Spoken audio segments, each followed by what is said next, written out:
সাব্বির রহমানকে নিয়েই মালয়েশিয়ার বিপক্ষে দল ঘোষণা করলো বাংলাদেশ। দেখুন স্কোয়াডে কারা কারা জায়গা পেয়েছে। 4 বছর পর বাংলাদেশের জার্সিতে খেলার জন্য ডাক পেয়েছেন সাব্বির রহমান। তবে জাতীয় দলের হয়ে নয়, সাব্বির এবার খেলবেন হাই পারফরম্যান্স ইউনিটের হয়ে। মালয়েশিয়ার বিপক্ষে আসন্ন 2 ম্যাচের সিরিজের জন্য এসপির দলে জায়গা পেয়েছেন এই হার্ড হিটার ব্যাটার। অস্ট্রেলিয়ায় অনুষ্ঠিতব্য টপ অ্যান্ড টি-20 সিরিজ খেলতে যাওয়ার আগে প্রস্তুতির জন্য মালয়েশিয়ার বিপক্ষে দুটো টি-20 ম্যাচ খেলবে বাংলাদেশ হাই পারফরম্যান্স ইউনিট। বেশ কয়েকজন অভিজ্ঞ ক্রিকেটার দলে থাকলেও এই সিরিজের জন্য অধিনায়কের দায়িত্ব পেয়েছেন মেহরুফ হোসেন ওহিন।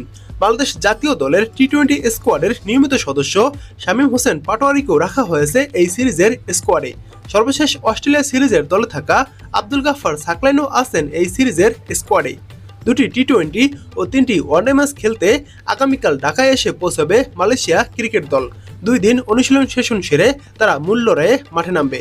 সময়সূচি অনুযায়ী সিরিজের 2টি টি-20 ম্যাচ অনুষ্ঠিত হবে মিরপুর শেরেবাংলা স্টেডিয়ামে। আগামী 8 আগস্ট শনিবার দুপুর 2টায় প্রথম টি-20 ম্যাচে মালয়েশিয়ার মুখোমুখি হবে বাংলাদেশ এসপি দল। পরবর্তীতে 10 আগস্ট সোমবার একই সময়ে অনুষ্ঠিত হবে দ্বিতীয় ও শেষ টি-20 ম্যাচ। তো এবার দেখুন বাংলাদেশের হাই পারফরম্যান্সের স্কোয়াডটি।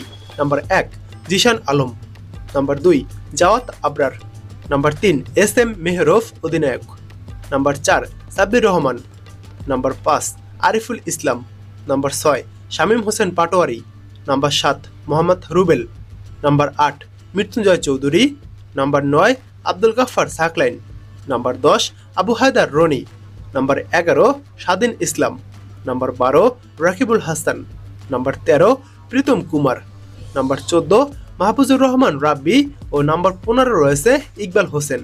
তো আপনারা টি-20 স্কোয়াডটি দেখলেন। এরপর বাংলাদেশ ওয়ানডে ম্যাচ খেলবে এই মালয়েশিয়ার বিপক্ষে। তো এগুলো ম্যাচের যদি সময়সূচি ভালোভাবে জানতে চান তাহলে অবশ্যই আমাদের এই ভিডিওর কমেন্ট বক্সে কমেন্ট করে জানাবেন এবং বাংলাদেশের যে কোনো আপডেট পেতে কমেন্ট করতে পারেন।